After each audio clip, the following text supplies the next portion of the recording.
Mirëmëngjes për të gjithë ju që sapo jeni zgjuar dhe keni nisur ditën në Info Plus në Star Plus Televizion. Sot do të flasim për një pjesë shumë të rëndësishme të natyrës, ligatinat e Shkodrës, dhe për të folur për të kam të ftuar profesoresha Aurora Dibra. Mirëmëngjes, nderuar. Mirëmëngjes, faleminderit. Faleminderit ty që pranove ftesën dhe je me mua në Info Plus. Faleminderit për gëzime, për emisionin. Dhe më bëhet qefi, domethënë, edhe për ndjeshmërinë për t'u marrë me problemet e mjedisit. Kjo është arsyeja pse edhe e pranova me shumë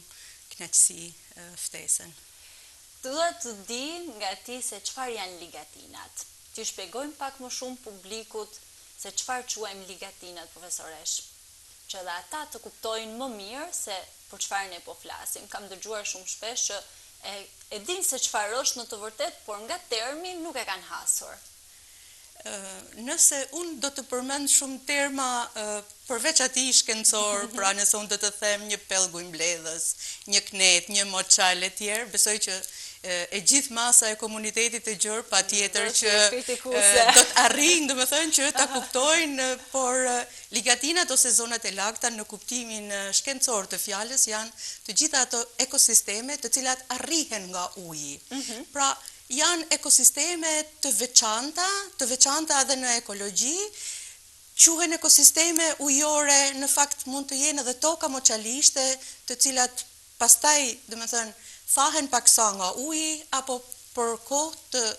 ndryshme të vitit, në stin të ndryshme të vitit, mund të gjenden nën pushtetin e tij. Kështu që janë një kufi ndarës midis atyre ekosistemeve toksore dhe ujore, zonat e brigjeve bregdetare, pellgjet ujmbledhës në kuptimin më të gjerë të fjalës, deltat e lumejve, zonat e estuareve, grykderdhjeve të lumejve, vetë vija bregdetare, aty ku deti takon tokën, quhet zonë lagësht, lagunat bregdetare ose knetat me ujë të kripur, siç i quajmë ne kështu. Pra janë një larmi shumë e madhe ekosistemesh ujore që në kohë të veçanta të vitit edhe mund të thahen, por e përgjithshmja është që ato janë zona të lagta dhe në fakt janë zona me shumë vlerë në aspektin ekologjik. Cilat mund të jenë disa nga këto zona? Mund t'i përmendim disa nga zonat që ndoshta janë më të rëndësishme? Ne në rajonin ton, në Shqipëri, por në rajonin ton, e konsiderojmë veten me fat për larminë e ekosistemeve që ne kemi, jo vetëm ato ligatinore, kemi për shembull të gjithë pellgjet ujmbledhës të Drinit dhe të Bunës, kemi liçenin e Shkodrës, njësër edhe liçenesh të tjera akullnajore, kemi zona të cilat janë në kufirin e bregut të detit kënetore, lagunën e Vilunit për shembull, kënetat e Mërtemzës, shumë ligatina të tjera përgjatë gjithë vijës bregdetare të Adriatikut dhe të Jonit në rang kombëtar, të njohura dhe të ruajtura si ekosisteme me shumë vlerë dhe me shumë pasuri në aspektin ekologjik. Duhet të ndalim më pak tek ligatinat në liçenin e Shkodrës. Konsiderohen me shumë vlerë, siç the edhe ti më përpara. Mund na i shpjegosh ti pak më gjerë ligatinat në zonën e liçenit të Shkodrës? Liçeni pra është vetë njëri prej ekosistemeve ligatinore të veçanta në rajonin ton. Në liçenin e kemi ndërkufitar, e ndaj me pjesën malazeze, detin e brigjeve, bregut shkëmbor në njërën anë dhe Buzës në anën tjetër, pjesa në zonën e Malësisë Madhe, Flak, Kamic, quhet edhe ndryshe edhe Buza e liçenit, është me të vërtet kompleks shumë i veçantë dhe specifik ligatinor, sepse aty uji arrin, domethënë, tokën në një pjesë të konsiderueshme të vitit dhe madje ne aty gjejmë edhe pyje të cilat janë aluvional, pra që janë të fiksuara në ujë në një pjesë të konsiderueshme të vitit ose gjatë gjithë vitit, por moçalishtja, kryesisht kallamishtja, janë ekosisteme të veçanta të kësaj zone dhe të këtij bregu. Mund të përmendim disa lloj gjallesash që jetojnë në këto ekosisteme, profesoresh? Liçeni i Shkodrës ka një biodiversitet shumë të larmishëm. Është zonë me shumë potencial në aspektin e habitateve dhe në aspektin e llojeve. Jo më kot, përveç statusi që ai mban si një zonë e mbrojtur e kategorisë 4, është edhe zonë e ruajtur për bimët, zonë e ruajtur për, do të thënë, pjesë e konventave quhet zonë IBA dhe zonë IPA, pra për bimët me interes, për botën e shpendëve, pra dhe një ekosistem shumë i veçantë dhe specifik për strehimin, folezimin e shpendëve ujor dhe i shpallur kështu pra si ekosistem me vlerë dhe si stacion shumë i rëndësishëm për dimërimin kryesisht të avifaunës, pra ose të botës së shpendëve, lloje të cilat janë dhe e bëjnë shumë të njohur gjithashtu në mbar rajonin, jo vetëm në rajonin e Europës, por edhe më gjerë, janë llojet endemike, shumë lloje me interes ekonomik, qofshin këto lloje bimore, qofshin këto lloje shtazore. Resurset peshkore, të cilat një pjesë e mirë, për shembull, nga 50 llojet e peshqve që jetojnë në liçen janë endemik, pra janë vetëm lloje që jetojnë në liçenin e Shkodrës ose kanë habitatin e tyre në liçenin e Shkodrës. Për shpend dimror, ti përmende që është shumë e rëndësishme. Mund na shpjegosh pse është kaq e rëndësishme për këta shpend e ky ekosistem? Po, shpendët zakonisht kanë rrugët e tyre të migracionit, pra dhe qëllon, dhe është edhe fati ynë dhe fati i shpendëve, që ata ta kenë stacion liçenin e Shkodrës. Kjo është shumë e mirë, domethënë edhe për larmin e biodiversitetit, por njëkohësisht edhe për rritjen e potencialit të biodiversitetit, mundësinë më pas për tu folezuar, por njëkohësisht edhe për tu krijuar zinxhir të shumëfisht ushqimor në habitat, por edhe pse jo, domethënë për të sjell një larmi shumë të madhe e cila ka vlerë edhe në aspektin rekreativ. Vëshkimi i zogjve, sidomos në pjesën e dimrit, është një atraksion turistik shumë i përqafuar këto kohët e fundit, vëzhgimi i zogjve pranë ligatinave dhe është jo vetëm njohës, por edhe rekreacional. Pelikani i famshëm, për shembull, pelikani kaçurel, i cili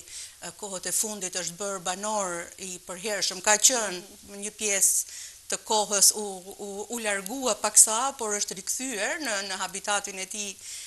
natyror me një numër të konsiderueshëm çiftesh dhe individësh dhe natyrisht ka ngjallur interesin pastaj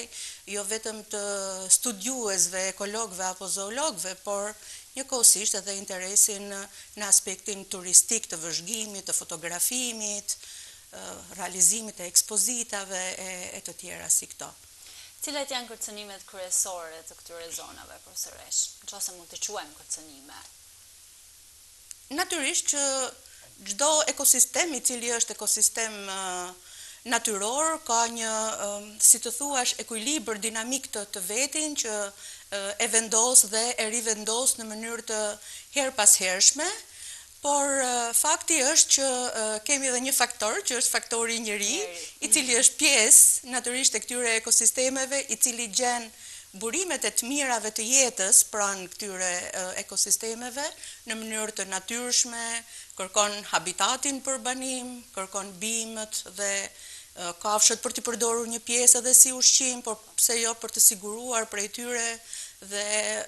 medikamente ose ilaçe, bimët medicinale për shembull, janë ato të cilat e kanë lidhur shumë njeriun me natyrën, shfrytëzimi i resurseve peshkore, i botës së gjallë të egër, për gjueti dhe për ushqim fillimisht, por më pas njeriu filloi pastaj edhe të kultivoj, të krijoj, si të thush, aktivitetet të tij jetësore, siç janë bujqësia dhe blegtoria, që e kërkonin, si të thuash, në një farë mënyrë zgjerimin e kontaktit me natyrën, zgjerim i cili në fakt në ditët e sotme ka marrë ritme galopante, ne kemi pranë mjediseve, pra dhe pranë liçenit të Shkodrës, një rritje të numrit të banorëve, të popullsisë dhe përpasoj një presion të shtuar, një kërkesë më të madhe për pasuritë e këtij rajoni, për pasuritë e këtij ekosistemi dhe natyrisht që ky është kërcënimi më i madh. Pra, mënyra se si njerëzit mund ta shfrytëzojnë në mënyrë të pastudiuar, mund ta teshfrytëzojnë qoftë resursin peshkor, mund të dëmtojnë me urbanizim brigjet ose ekosistemet. Depozitimi i mbetjeve mbetet një problematik permanente, sepse, domethënë, shpeshherë mbetjet mund të transportohen përmes burimeve ujore dhe shumë larg burimit të ndotjes, mund të transferohen, por ato, si të thuash, patjetër që jo vetëm bëhen shkak për prishjen e cilësisë të ekosistemit, qoftë ekosistemit ujor, qoftë të tokës, por pastaj kjo ndotje vjen dhe transferohet edhe në hallkat e larta të zinxhirit ushqimor, pra tek gjallësat të cilat njerëzit i përdorin direkt si ushqim. Dhe kjo pastaj shton problematikën për kërcënimin ndaj të cilit njerëzit pra vihen përballë shëndeti i tyre prej ndotjes së akumuluar në ushqimet e ardhura nga ky ekosistem i ndotur. Urbanizimi është kryesori, pastaj për rënjen e numrit të llojeve apo minimizimin e biodiversitetit në shumë rajone ujore, edhe në liçenin e Shkodrës natyrisht, që është gjuetia. Gjuetia gjatë kohës së riprodhimit, nuk është e lejuar peshkimi gjithashtu. Njëkohësisht ka rregulla, domethënë, të mirë përcaktuara për gjuetinë e kafshëve të egra, për si thosh tërheqjen edhe të bimëve prej një habitati, nëse është një bimësi, domethënë eterovajore me interes ekonomik ose një bimë mjekësore,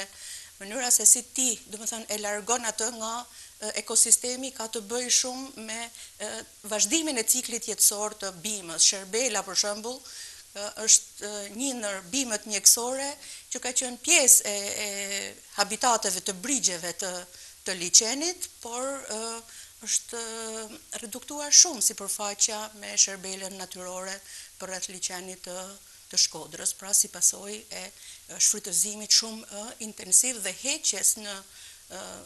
mënyrë, domethënë, të pakthyeshme, mos lejimit të vazhdimit të ciklit jetësor të bimës.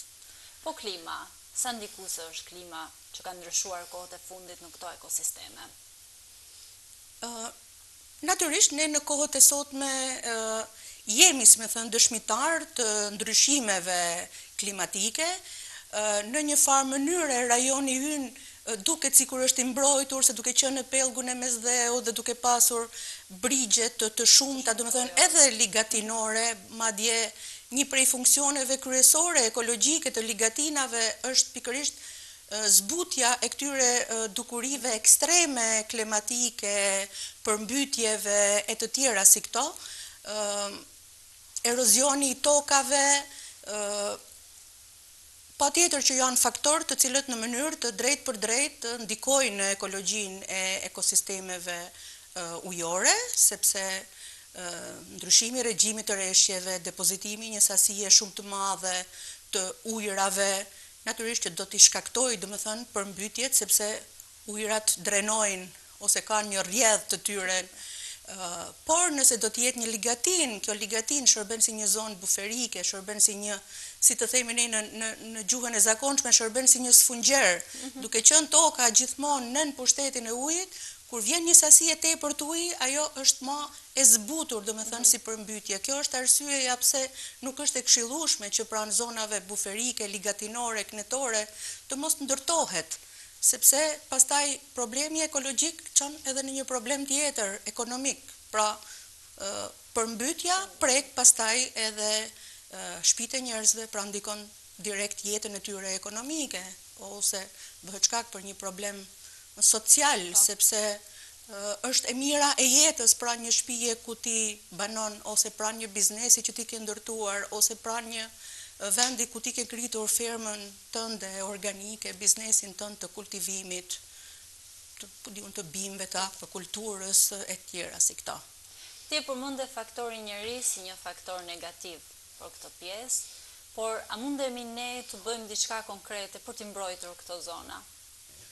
Faktori njeri i ka të gjitha në dorë. Patjetër, por varet se si shfrytëzon. Pra, shoqëria njerëzore ka mundësi të tilla që të hartoj politika, strategji, të ndërmarrë veprime në drejtim të ruajtjes së vlerave natyrore. Është e natyrshme pra që ky është planeti që na është dhënë për të jetuar, pra dhe ne nuk mund ta gjykojmë njeriu se ai kërkon që të banojë në këtë planet apo pse kërkon që të marrë të mira dhe ushqim nga planeti, por megjithatë shfrytëzimi i tejskajshëm, urbanizimi i tejskajshëm, ndotja industriale në këtë rast, domethënë tregojnë për aktivitete të cilat kanë impaktet e tyre negative në mjedis. Por përsëri është në dorën e njeriut që të ndërmarrë aktivitete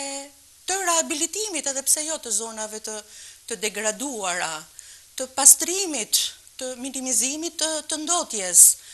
të zhvillimit, si të thush, të aktiviteteve të cilat nuk janë një bujqësi intensive, të aktiviteteve të peshkimit të cilat janë të bazuara në tradit, jo shumë intensive, pra brenda rregullave, brenda kohës së riprodhimit e të tjera si këta. A ka ligje shteti ynë për mbrojtjen e këtyre zonave ose masa të paktën ndërshkimore për dëmtimin e këtyre zonave? Natyrisht që ka baza ligjore, ligjet për mjedisit dhe shumë regulator, patjetër, domethënë përsëri zbatimi është në dorën e njerëzve, por ne kemi një ligj për ruajtjen e mjedisit në Shqipëri me shumë akte nënligjore, përveç se shumë ekosisteme, përfshirë dhe ekosistemet ligatinore, ruhen prej konventave, për shembull liçeni ynë i Shkodrës është një zonë Ramsar. Pra, të gjitha nenet e konventës së Ramsarit janë ligje për të zbatuar për këtë zonë dhe për të 3 zonat e tjera, pra 4 kemi gjithsej në gjithë territorin e Shqipërisë, zona Ramsar. Ekosistemet me shumë vlera gjithashtu nga Unioni Ndërkombëtar për ruajtjen e natyrës, IUCN-ja, kanë një listë të kuqe të llojeve të bimëve dhe të kafshëve. Pra dhe, si të thuash, iniciativat e këtyre organizmave ndërkombëtar patjetër që ndihmojnë në hartim politika, strategjish, edhe plane konkrete, projekte konkrete për ruajtjen e biodiversitetit, të habitateve me vlerë, të llojeve të rralla, të llojeve të kërcënuara. Konventa e Bernës gjithashtu, ekosistemet ujore ruhen gjithashtu dhe nga iniciativa kuadër, direktiva kuadër europiane e ujit. Pra dhe ne i kemi pjesë të legjislacionit ton këto për ruajtjen e ekosistemeve ujore. Përveç se kemi shumë plane rregulluese pra në bashkive të ndryshme, pra sepse këto plane rregulluese ose plane për mjedisin, plane të veçanta për zonën, Bashkia e Shkodrës për shembull e ka për liçenin e Shkodrës planin e ruajtjes dhe të shfrytëzimit të biodiversitetit, dhe kjo është një pikë e fortë sepse aty gjithse kush prej njerëzve që kërkojnë të ndërmarrin iniciativa për të zbatuar diçka në mënyrë konkrete, për të ndërmarrë një veprim konkret, mund të gjejnë, si të thush, një çelës ose një rrugë se çfarë mund bëjnë për të rehabilituar një habitat. Janë të listuara të gjitha llojet me interes ekologjik, llojet me interes ekonomik, zonat me interes turistik. Pra, këto janë mekanizma rregullator, këto ligje rregullore e të tjera si këto plane rregulluese, të cilat u jepen në dorë administratave, patjetër, për administratave qendrore,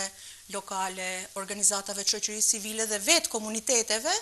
për t'i përqafuar, patjetër, për t'i zbatuar dhe për t'i shfrytëzuar në drejtim të ruajtjes së ekosistemeve dhe ruajtjes së vlerës së jetës me të vërtetë. Pra, ne mendojmë se të zbatosh një ligj, edhe aq më tepër një ligj për mjedisin, të duket diçka shumë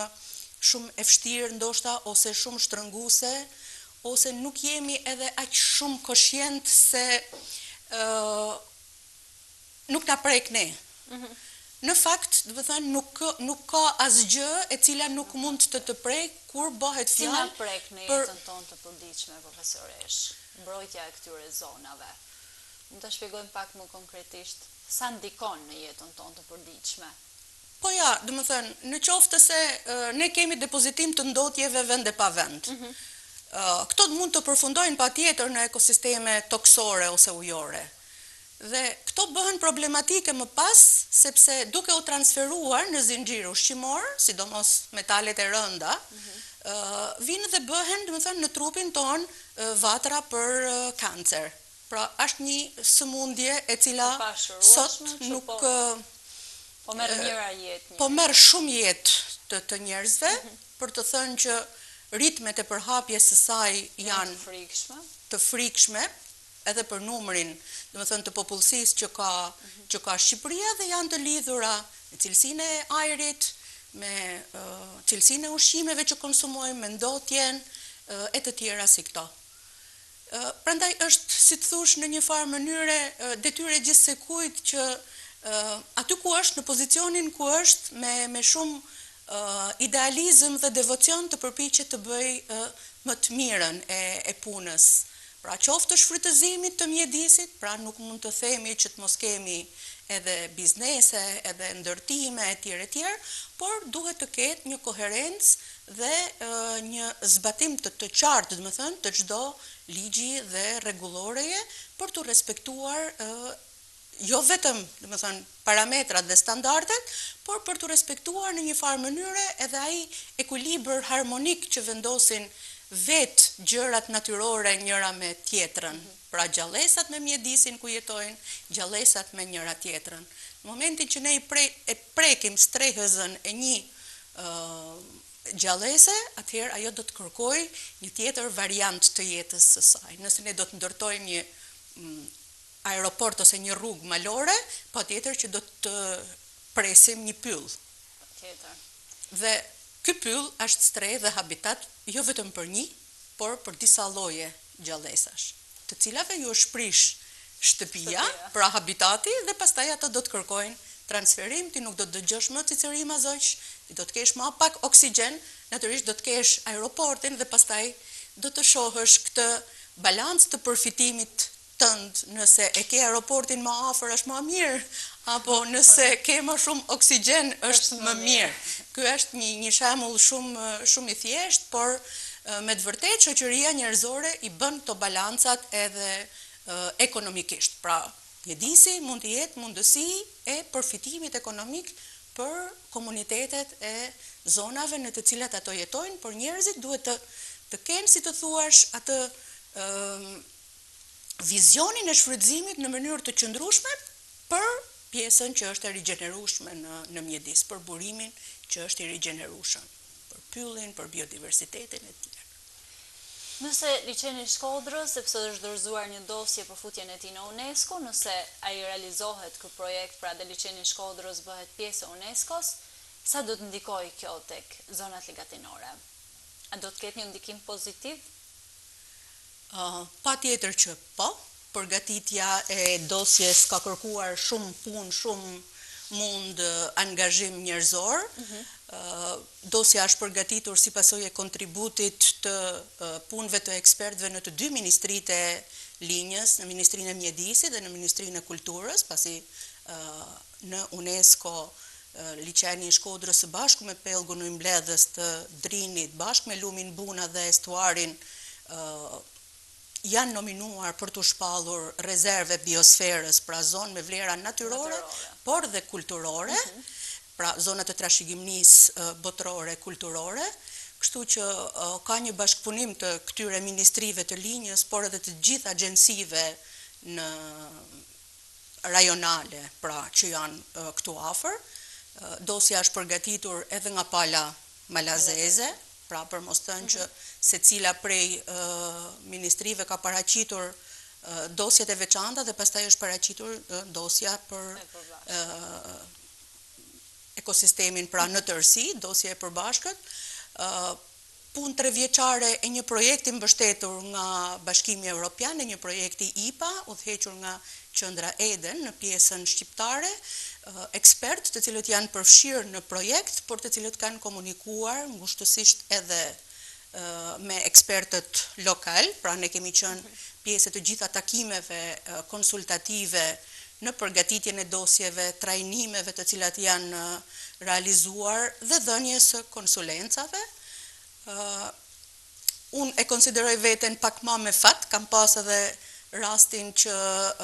ta prezantoj rastin studimor të përgatitjes së dosjes dhe tentativat e gjithë aktorëve lokal në një aktivitet ndërkombëtar në Eberswalde të Gjermanisë. Ishim një koleg nga Shqipëria dhe një koleg nga Mali i Zi, si shembulli dhe tentativa më e re, së bashku me kolegë të tjerë nga gjithë Europa, që ndërkohë i menaxhojnë rezervat e tyre të biosferës. Kështu që, domethënë, nga eksperiencat e tyre, patjetër që unë them që është diçka shumë pozitive, pra dhe na mezi që presim, pra shpresojmë që së shpejti, domethënë që liçeni të jetë një rezervë biosferës, sepse nëse do të arrihet kjo për komunitetin do të thotë më shumë. Në aspektin ekologjik, një zonë që është zonë shumë strikte e mbrojtur, natyrisht që e pengon zhvillimin e aktivitetit ekonomik njerëzor, pra në zonat strikte të mbrojtura, siç janë rezervatet natyrore. Në zonat të tilla të trashëgimnisë rezervat të biosferës, lejohen dhe aktivitete ekonomike, pra po themi të buta, ferma të cilat janë organike, aktivitete të zhvillimit të turizmit, i cili është turizëm ekologjik, turizëm rural, përveç se, si të thush, edhe aktivitete të edukimit më së shumti, sepse zonat UNESCO janë njëkohësisht një vatër e madhe e edukimit, jo vetëm për edukimin mjedisor, por edhe për atë kulturor. Kështu që në ato komunikimet që ne kishim, domethënë, me kolegët, qoftë nga Spanja, qoftë nga Austria, me të vërtet morëm garancinë që është edhe, si të thush, një tjetër armë e fuqishme që ju jepet në dorë jo vetëm komuniteteve, pra kur themi komunitete, këtu tashmë fusim edhe bashkitë, pra në të dyja anët e liçenit, që kanë shumë më tepër mundësi rregullatore për të kontrolluar dhe për të si thuash në një farë mënyre vëzhguar dhe vlerësuar të gjithë aktivitetet e liçenit të Shkodrës si rezervë e biosferës nëse kjo do të ndodhë. Pra kjo do t'ju japin shumë më tepër frymë edhe mundësi të gjithë mekanizmave adaptues të cilët bazohen në natyrë. Pra janë më të përshtatur, nuk janë vetëm ndërtime infrastrukturore, por zgjidhja bëhet shumë organike dhe shumë natyrale, rehabilitimi i brigjeve me mbjellje të pyjeve për shembull. Pra, kjo është një zonë, domethënë për zonat rezerve biosferës, është një zgjidhje që bazohet në ekologji, sepse me të vërtetë aty ku ke një pyll, pra ky shërben si digë për mbathjen e tokës, pengon erozionin e tokës e të tjera si këto. Pra, kemi mundësi që të rehabilitojmë shumë më mirë atë çfarë është dëmtuar. Natyrisht të minimizojmë impaktin negativ, sidomos të ndotjes dhe të mega urbanizimit, për të lejuar, si thush, aktivitete ekonomike të cilat janë shumë miqësore me mjedisin.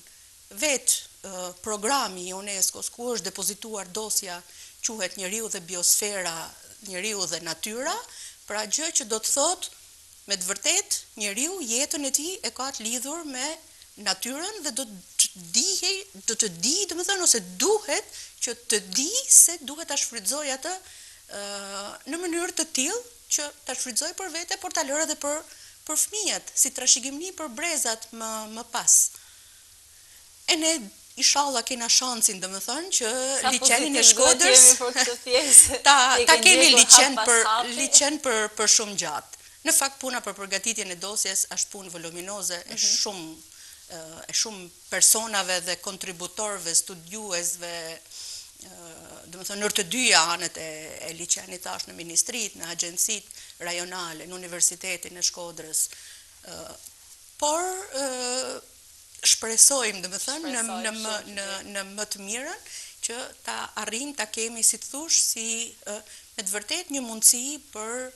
mbrojtjen unikale të pasurisë, jo vetëm natyrore, por edhe pasurisë kulturore, trashëgimisë kulturore të instaluar në brigjet e liçenit të Shkodrës, si në anën shqiptare dhe në atë malazeze. Ne kemi pasuri kaq të madhe natyrore dhe ti punon me të rinj, unë dua të di sa të informuar janë ata për këtë pasuri të madhe natyrore që ka rajoni ynë. Në fakt, ditë për ditë, puna jonë, domethënë jo vetëm edukuese, është e lidhur me transmetimin e njohurive, pra flas për studentët të cilët janë pjesë e degës së studimit biologjik-kimi apo master biologji mjedisore, por dhe të tjerë, pra sot koncepti për lëndët e integruara është zgjeruar shumë, pra konceptet e mjedisit janë të shtrirra me inovacionin, me lidhjen me informatikën, me dukuritë e natyrës dhe ndryshimet klimatike, me lidhje me fizikën, me shfrytëzimin e natyrës në aspektin ekonomik dhe turistik, pra lidhje me ekonominë, me vlerat kulturore, me shkencat humane, me jetën e njerëzve, me aspektin social. Pra, përpiqemi në programet tona të studimit ta kemi këtë linjën e gjelbër që sot po shkon në linjë blu, pra në transmetimin e një edukate për mjedisin që studentët tanë, nesër ato të cilët do të jenë qytetarët, pra vendimarrës ndoshta për çështje të mjedisit, ta kenë të kultivuar pra këtë ndjenjën e dashurisë për mjedisit dhe të përgjegjësisë për ruajtjen e vlerave të tij. Kështu që është një punë e përditshme në dhënien e njohurive, por njëkohësisht edhe në edukimin her pas here, si të thoshtë, unë kujtoj shumë raste nga leksionet që ne bënim dhe kërkonim të sillnim shembuj nëpërmjet seminareve, për shembull për riciklimin dhe përdorimin e plastikës. Nëse unë e thoja që ju lutem mos e ripërdorni më një shishe plastike, në fillim dukej si diçka, domethënë, shumë e çuditshme, sepse plastika dhe zbulimi i saj erdhën si një risi dhe erdhën shumë vonë në planet, pra rreth viteve 70 filloi, si thosha, i bumi i zbulimit të plastikës, por sot plastika ka, si të thuash, ka pushtuar që gjithë globin. Kështu që përdorimi i tejskajshëm i saj tashmë e ka rikthyer botën në tentativa për të përdorur variantet e plastikës së riciklueshme, mundësisht për të minimizuar fare përdorimin e saj. Kështu që pastaj studentët fillojnë të thonë, qysh se kena bërë leksionit, ne nuk e përdorim, ma këtë gjë, jena rikthyer shisheve të qelçit. Pra, ditë për ditë duke transmetuar një mesazh, kështu që unë edhe një herë e gjej mundësinë, domethënë, për t'ju falenderuar, sepse edhe realizimi i bisedave të tilla natyrisht që transmeton në një masë më të gjerë një sinjal dhe me të vërtet njerëzit janë të ndjeshëm ndaj çështjeve të mjedisit sepse janë të lidhura me jetën e tyre. Kështu që të rinjt janë të informuar, natyrisht që bajnë, thash, përveç punës së tyre të përditshme edhe kërkimore, sepse të njohësh, si të thush, potencialin natyror dhe ekologjik të një rajoni kërkon shumë punë dhe investim edhe në aspektin kërkimor, të realizosh analiza fiziko-kimike të ujit, të tokës, të sedimenteve, të mund të vlerësosh potencialet ekologjike përmes zinxhirëve ushqimor, problematikave të cilat mund të krijohen, ose studimit të ekosistemeve, gjendjes në të cilën ato janë, si është mbulesa bimore. Pra këto janë, si të thush, në një farë mënyre punë e përditshme e kërkimit edhe të vetë studentëve gjatë përgatitjes së tyre të tezave master shkencor apo të tezave edhe të bachelorit, por edhe të kërkimeve më pas të grupeve të kërkuesve të rinj, të cilët punojnë ngushtësisht, domethënë, njëri me tjetrin, natyrisht për të paraqitur dhe për të vlerësuar aspektet pozitive të vlerave ekologjike, sidomos të rajonit, pra që ne kemi, por njëkohësisht edhe për të evidentuar mbase edhe problematika të cilat vrehen e tjerë. Studentët tanë kanë fatin edhe të disa degëve të tjera, kanë fatin që të realizojnë përveç punëve laboratorike dhe praktika në terren. Pra dhe kjo natyrisht e shton shumë më tepër kontaktin me natyrën dhe na mundëson edhe ne, domethënë, në realizimin e jo bisedave më të lirshme, por leksioneve të cilat janë shumë më të prekshme se sa në auditor. Kjo është edhe arsyeja që shpesh herë kurrikulat